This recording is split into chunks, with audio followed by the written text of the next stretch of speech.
سنت، اے سنی قوم، محمد کی بیوی کو جہنمی کہا جائے اور تو لمبی چادر تان کے سوتا رہے، یہ کلپ دکھا کے میں تمہیں جگا رہا ہوں کہ آج کفر اس حد تک پڑھ چکا ہے۔ وہ نمازوں میں ابو بکر کو گالی دے رہے ہیں، عثمان کو گالی دے رہے ہیں، عمر کو گالی دے رہے ہیں، حفصہ کو گالی دے رہے ہیں۔ قیامت کے دن اگر ابو بکر نے پوچھ لیا، عمر نے پوچھ لیا، عثمان نے پوچھ لیا، امی عائشہ نے پوچھ لیا، امی حفصہ نے پوچھ لیا، ہمارے وارث ہونے کے دعوے دار تھے تم، ہم سے محبت کے دعوے دار تھے، تم کہا کرتے تھے صحابہ کے وارث دھرتی پہ اہل سنت ہے، اہل الحدیث ہے۔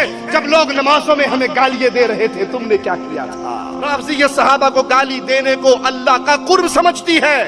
احقاق الحق صفحہ 98 پر لکھا ہے، ہم بعض ان صحابہ پہ لعنت کرتے ہیں جن کے بارے میں ان کا عقیدہ ہے کہ انہوں نے نبی کی وفات کے بعد ہی دوبارہ کافر ہو گئے تھے۔ یاسر خبیث جو حقیقت میں خاسر خبیث ہے، خسارہ پانے والا خبیث، وہ نماز پڑھتا ہے اور نماز میں قنوت کے لیے ہاتھ اٹھاتا ہے اور ابو بکر، عمر، عثمان، عائشہ، حفصہ میں نماز میں لعنت کرتا ہے۔ وَلَعَنَ أَعْدَاءَهُمْ أَجْمَعِينَ وخص باللعن أبا بكر وعمر وعثمان وعائشة وحفصة وقتلة الحسين عليه السلام۔ انا للہ و انا الیہ راجعون۔ اس کلپ کو دکھانے کے دو مقصد ہیں۔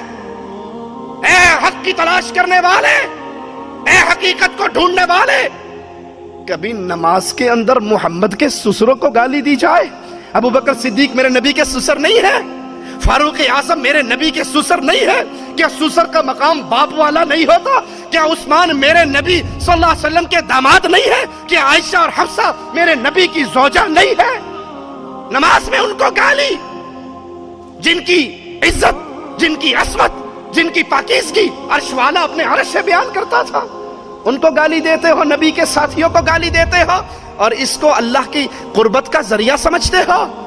اور دوسرا سوال اے اہل توحید تم سے ہے، اے میری سنی قوم، یہ کلپ دکھا کے میں تمہیں جگا رہا ہوں کہ آج کفر اس حد تک پڑھ چکا ہے۔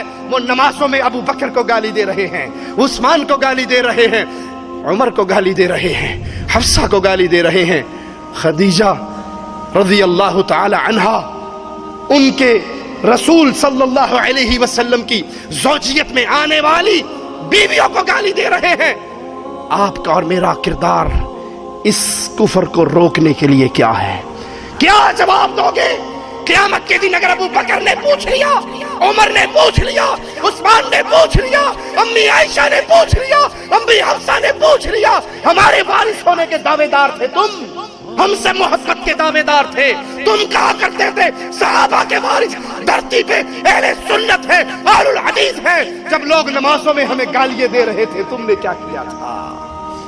تم نے میرے نبی کی بیویوں کی عزت کو بلند کرنے کے لیے کیا کیا؟ ارے ان کی عزت کو تو رب نے بلند کر دیا، لیکن دشمنوں کا منہ بند کر کے خود اپنے آپ کو تو جہنم سے بچا لو۔ آج یہ کیفیت ہے، میرے نبی کے صحابہ پہ لعن طعن ہوتی ہے۔ یہی خاسر خبیث سیدہ عائشہ کی وفات پہ جشن مناتے ہوئے کیک کاٹتا ہے، اس کیک پہ لکھتا ہے عائشہ فی النار۔